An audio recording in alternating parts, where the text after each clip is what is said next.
Judgment in the matter of Sean Campbell, Adidja Palmer, Kahira Jones and Andre St. John against the King. On the 13th of March 2014, following a 64-day jury trial in the Home Circuit Court in Kingston, Jamaica, the appellants, Sean Campbell, Adidja Palmer, Kahira Jones and Andre St. John, were convicted of the murder of Clive Lizard Williams, to whom I shall refer as the deceased. At trial, the prosecution case was that the deceased and another man, Lema Chow, had been given 2 unlicensed firearms belonging to Palmer for safekeeping.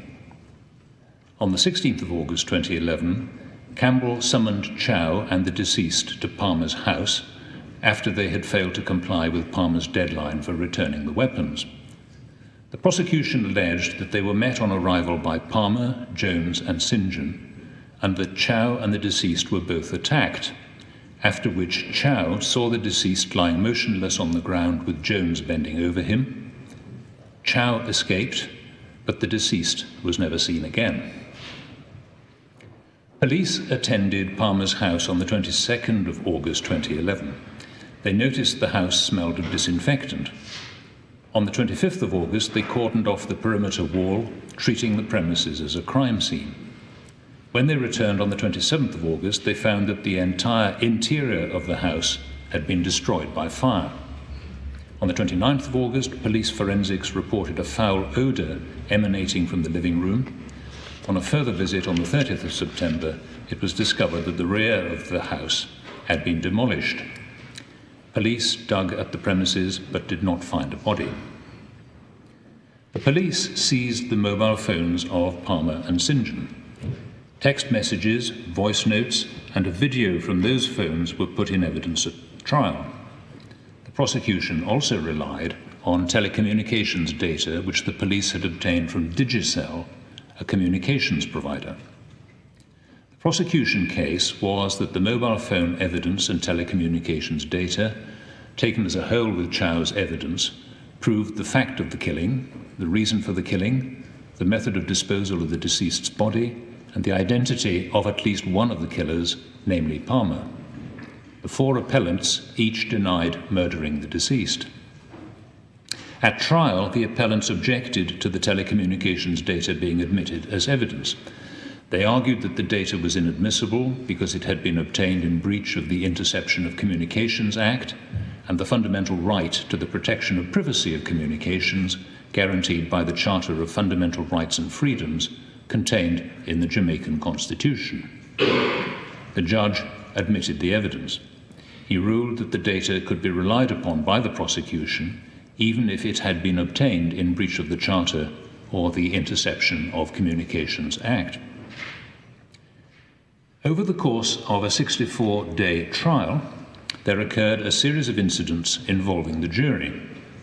The jury was reduced to 11 members after a juror was discharged almost 8 weeks into the trial.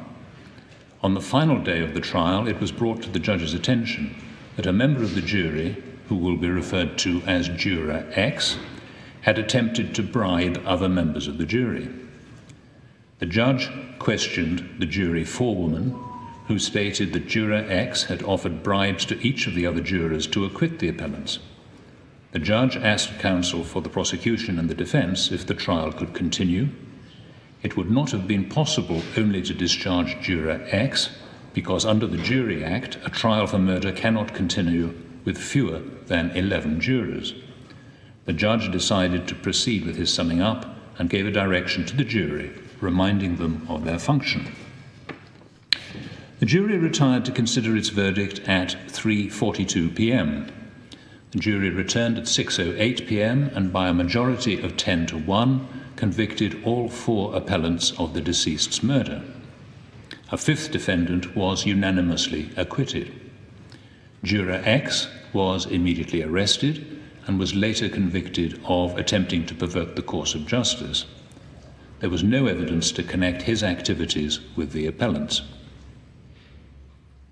The appellants appealed against their conviction to the Court of Appeal of Jamaica, which dismissed their appeals.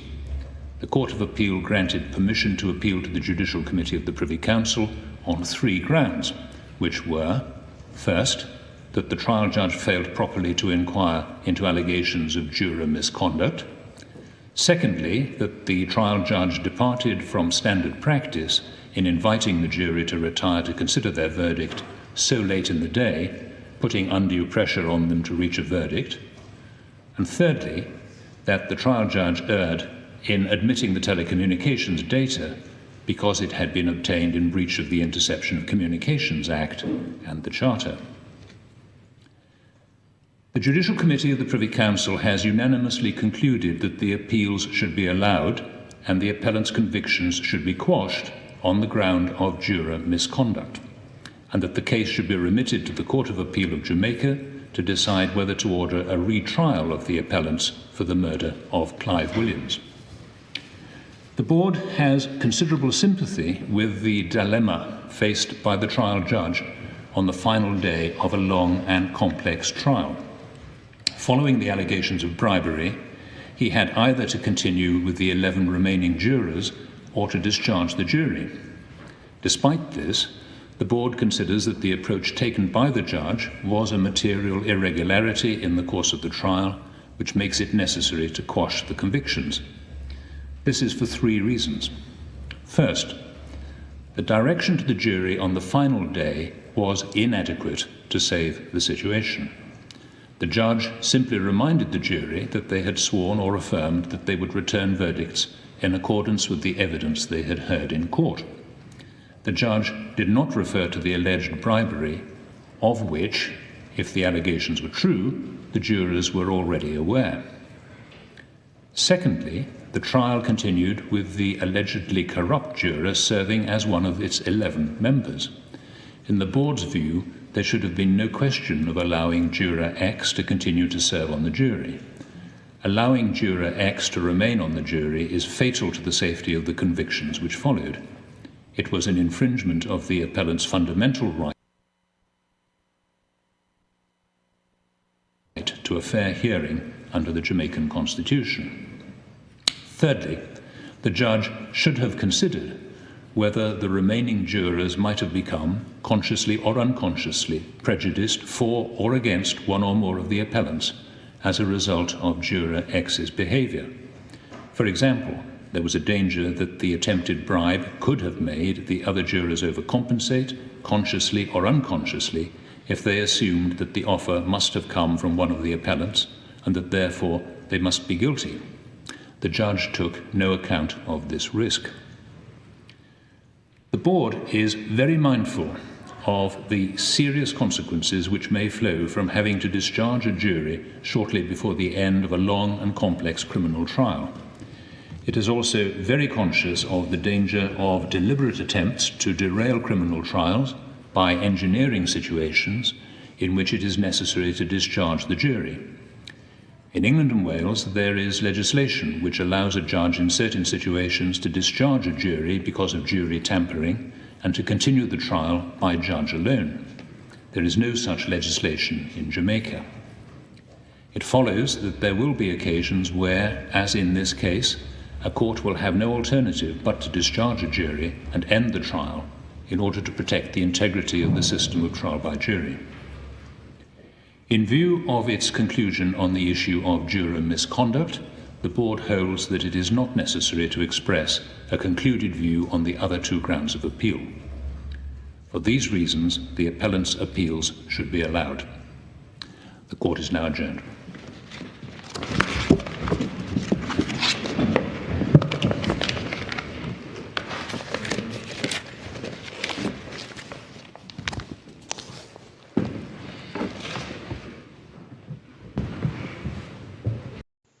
I said I'm going to say banging represent for Wars Entertainment. Right? Please subscribe to my YouTube channel.